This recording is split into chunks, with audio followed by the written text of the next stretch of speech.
पूछ रहे हैं श्री सनकादिक भगवान से कि हे सनकादिक भगवान, नाम जप करते हुए तो लोग देखे जाते हैं, लेकिन जो लाभ उन्हें मिलना चाहिए वो लाभ क्यों नहीं मिल पाता? सनत कुमार जी बोले 10 प्रकार के अपराधों से वे बच नहीं पाते, अपराध भी करते हैं, इसलिए वो जैसा लाभ उन्हें अनुभव में आना चाहिए वैसा लाभ उनकी अनुभूति में नहीं आ पाता है। तो कौन कौन है? पहला है सताम निंदा नामन प्रथमम अपराधम वितनुते। बहुत ध्यान से सुन लो जो भी भजन में लगे हुए हैं। नामापराध में सबसे पहला अपराध है सत्पुरुषों की निंदा करना। गौ ब्राह्मण संत गुरु इनकी निंदा करना, ये पहला अपराध है। हरि भक्तों का, संतों का, वैष्णवों का तिरस्कार करना, उनकी निंदा करना, ये पहला अपराध है।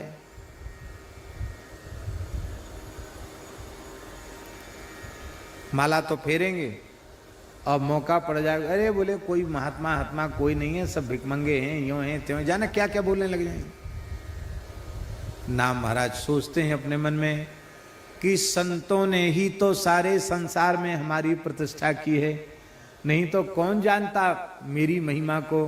इन संतों ने ही नाम का प्रचार किया है। हरेर नाम हरेर नाम हरेर नामैव केवलम कलौ नास्तेव नास्तेव नास्तेव गतिरन्यथा। कलयुग में भगवान नाम को छोड़कर दूसरी गति नहीं है। तो जिन संतों के द्वारा मेरी महिमा इस सारे संसार में स्थापित भई है, उन संतों का तिरस्कार, उन संतों की निंदा, उन संतों का अपमान, अपराध नाम महाराज कभी सहन नहीं करते। इसलिए भैया हरि गुरु संत इनके प्रति माता पिता गौ ब्राह्मण हरि गुरु संत इनके प्रति भूल कर भी कोई अपराध न बनने पावे, इतना सावधान रहो। कल हमने कहा था प्रतिकूल से प्रतिकूल परिस्थिति को अपने प्रारब्ध का फल मानकर संतुष्ट रहो, पर स्वयं किसी की निंदा, किसी का तिरस्कार, किसी की उपेक्षा करके नया प्रतिशोध का भाव जगा करके कर्म का खाता मत खोलो।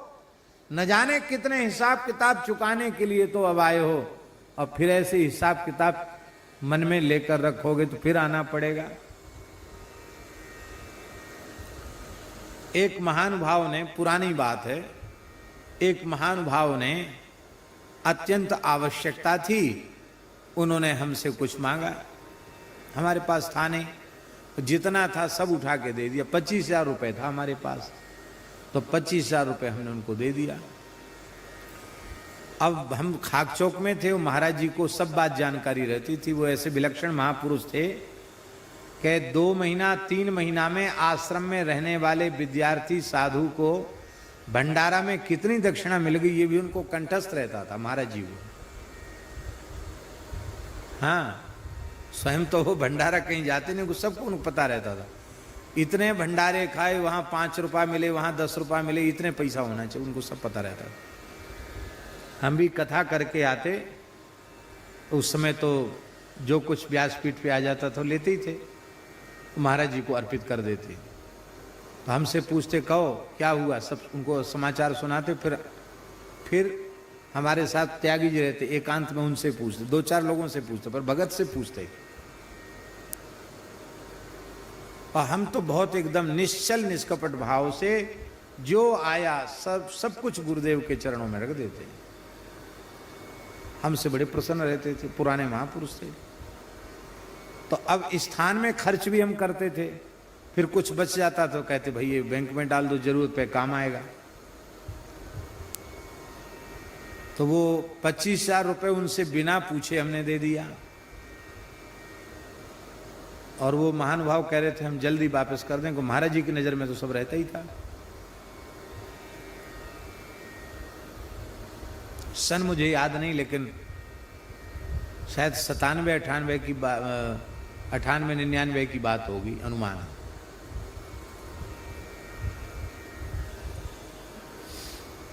अब उन्होंने ही, महानुभाव ने महाराज जी तक खबर पहुंचा दी। उन्होंने हमको 25,000 रुपए दिए। अब महाराज जी हमारे ऊपर बहुत बिगड़े, एकदम गर्म हो गए। है तेरी जरे तेरी, बताओ ऐसे आदमी को महंत बनाया, पढ़ा लिखा पंडित होके मूर्ख का काम करता है। मूर्ख मूर्ख ऐसे बोलते थे महाराज जी। मूर्ख मूर्ख, कुछ नहीं जानता है, व्यवहार में बिल्कुल मूर्ख है, कुछ नहीं जानता है। अरे राम राम, सब लुटा देगा, सब बर्बाद कर देगा स्थान। है तेरी जरे तेरी, एकदम मूर्ख मूर्ख ऐसे बोलते थे। अब हमें बड़ा बुरा लगा। मैंने उन महानुभाव से कहा कि मैंने आपसे मने किया था कि आप रो रहे हो, हमारे पास जो हम सब उठा के दे रहे हैं आपको, महाराज जी को मत कहना। आपने ऐसा क्यों किया?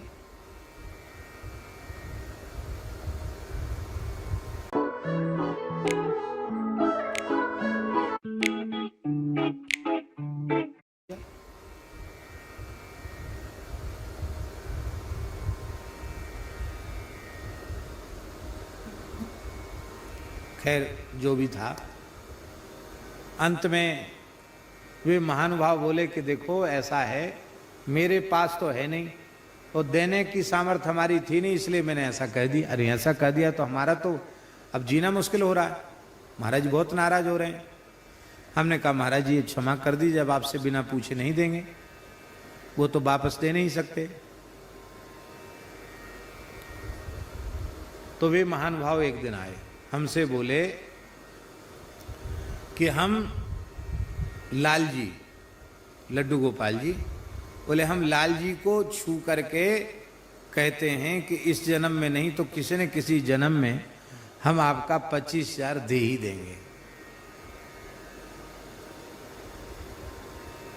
इस जन्म में तो नहीं, पर किसी न किसी जन्म में हम 25,000 दे ही देंगे। मैंने कहा गुरुजी ने हमको मूर्ख कह दिया, तो मूर्ख तो मैं हूं, लेकिन एक बात है, इतना बड़ा मूर्ख नहीं हूं कि तुम्हारे 25,000 लेने के लिए हमको दोबारा जन्म लेना पड़े।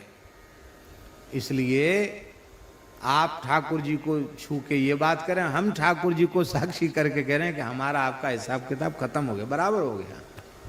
हमको आपसे एक पैसा कभी वापस नहीं चाहिए।